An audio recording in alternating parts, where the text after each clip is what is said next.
Assalamualaikum warahmatullahi wabarakatuh. Pada hari ini, kami kelompok 2 akan mempresentasikan mengenai bahasa dan masyarakat.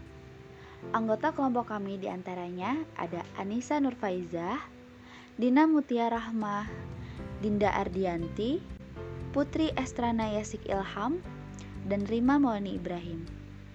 Untuk materi pertama akan disampaikan oleh rekan saya.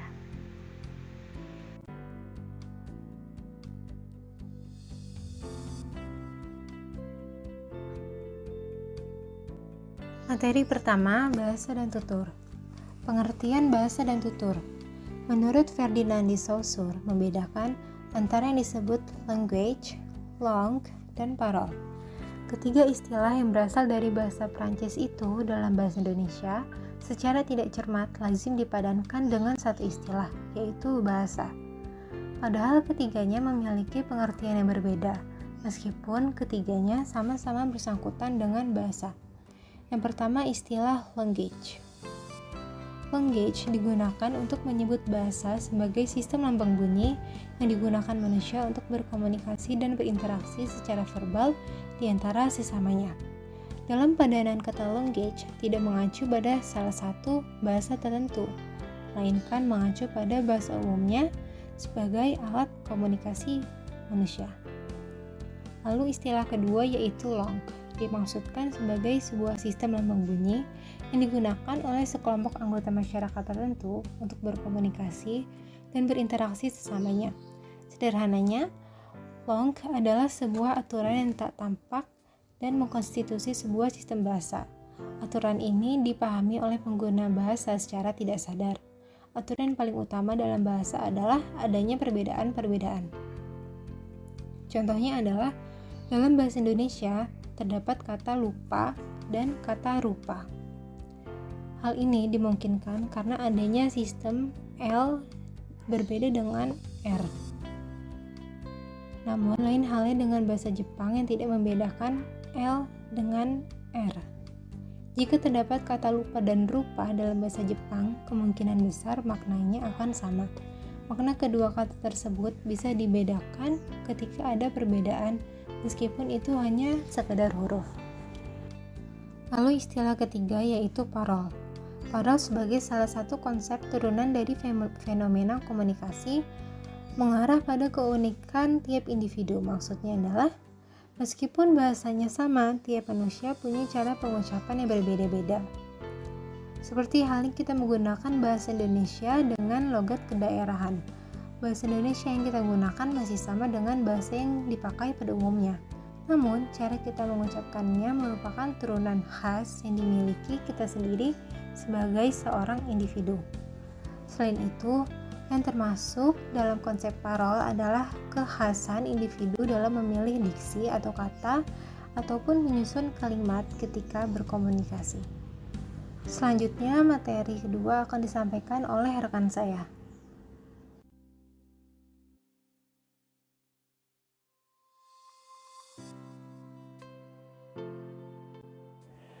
Pengertian verbal repertoire.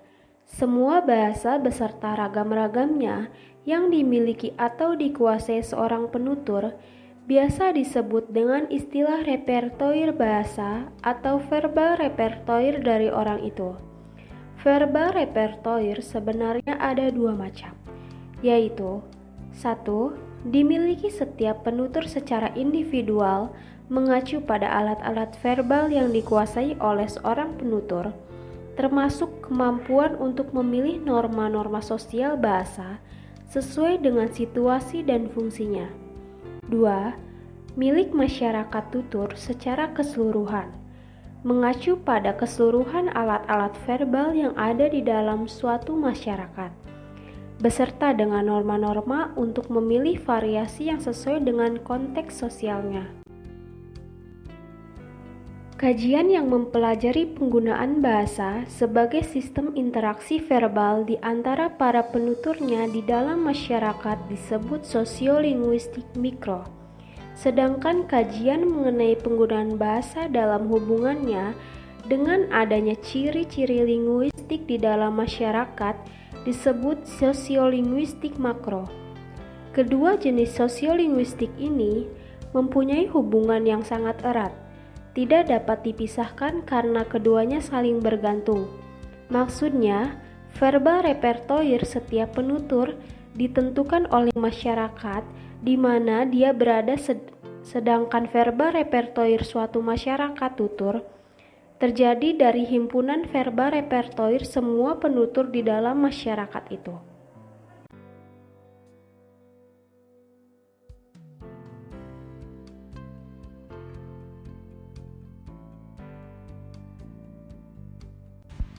Pengertian masyarakat tutur.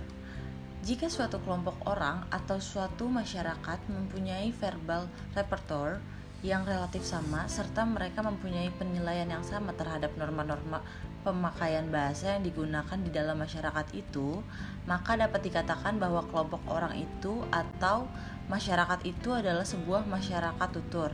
Dalam bahasa Inggrisnya yaitu speech community. Jadi, masyarakat tutur bukanlah hanya sekelompok orang yang menggunakan bahasa yang sama, melainkan sekelompok orang yang mempunyai norma yang sama dalam menggunakan bentuk-bentuk bahasa. Satu lagi yang perlu dicatat, untuk dapat disebut satu masyarakat tutur adalah adanya perasaan di antara para penuturnya, bahwa mereka merasa menggunakan tutur yang sama. Dilihat dari sempit dan luas verbal repertoire-nya, dapat dibedakan adanya dua macam masyarakat tutur. Yang pertama yaitu masyarakat tutur yang repertoire pemakaiannya lebih luas dan menunjukkan verbal repertoire setiap penutur lebih luas pula. Yang kedua yaitu masyarakat tutur yang sebagian anggotanya mempunyai pengalaman sehari-hari dan inspirasi hidup yang sama dan menunjukkan pemilikan wilayah linguistik yang lebih sempit, termasuk juga perbedaan variasinya.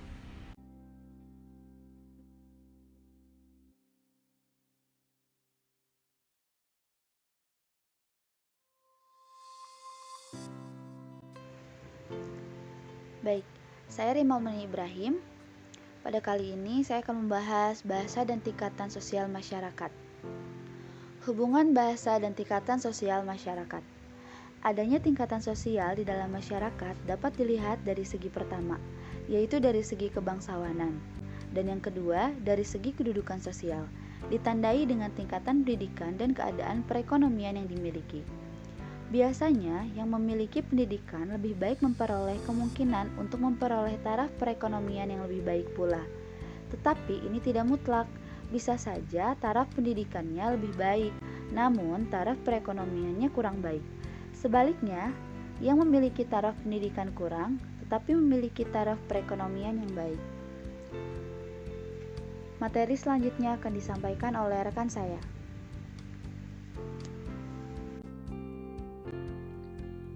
Contoh hubungan bahasa dan tingkatan sosial masyarakat. Misalnya, pada masyarakat Pulau Jawa, menurut Clifford Guest dalam Pride dan Holmes 1976 membagi masyarakat Jawa menjadi 3 tingkat, yaitu 1. Priai, 2. Bukan priai tetapi berpendidikan dan bertempat tinggal di kota, 3. Petani dan orang kota yang tidak berpendidikan. Berdasarkan tingkat-tingkat tersebut, maka dalam masyarakat Jawa terdapat berbagai variasi bahasa yang digunakan sesuai dengan tingkat sosialnya. Sementara, dalam masyarakat kota besar yang heterogen dan multietnis, tingkat status sosial berdasarkan derajat kebangsawanan mungkin sudah tidak ada, atau walaupun ada, sudah tidak dominan lagi. Sebagai gantinya adalah lapisan tingkatan dilihat dari status sosial ekonomi. Begitulah, dalam masyarakat ibu kota Jakarta ada dikenal istilah golongan atas, golongan menengah, dan golongan bawah. Golongan tersebut agak sukar ditentukan, tetapi kalau dilihat golongan sosial ekonominya, maka anggota ketiga golongan tersebut bisa ditentukan. Sekian.